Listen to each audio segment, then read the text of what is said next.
La Chiesa oggi assiste a un momento particolare, incerto, per la malattia di Papa Francesco. È un messaggio di vicinanza alla fragilità, quello che esce da questa circostanza. Sì, perché è un momento di fragilità che speriamo finisca presto e questo ci fa capire qual è la vera forza e ci chiede anche tanta vicinanza, tanta responsabilità, perché appunto ancora a maggior ragione dobbiamo essere uniti intorno a colui che presiede nella comunione e la comunione vuol dire la responsabilità di tutti.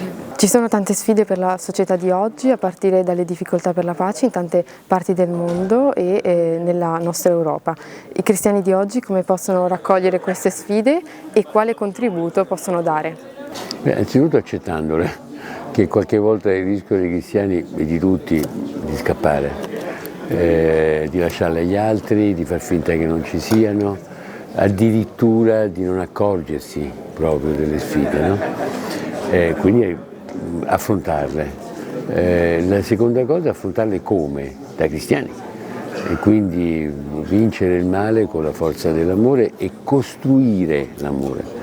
L'amore non è soltanto un buon sentimento, ma deve diventare cultura, visione, anche politica, perché l'amore deve anche diventare una politica che difenda la vita delle persone, una diplomazia, questo è l'amore.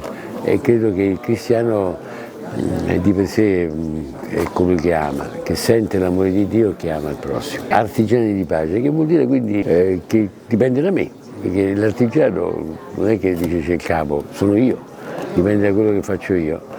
E quindi siamo tutti artigiani di pace, la pace è sempre un po' artigianale, però vuol dire anche che la pace è possibile.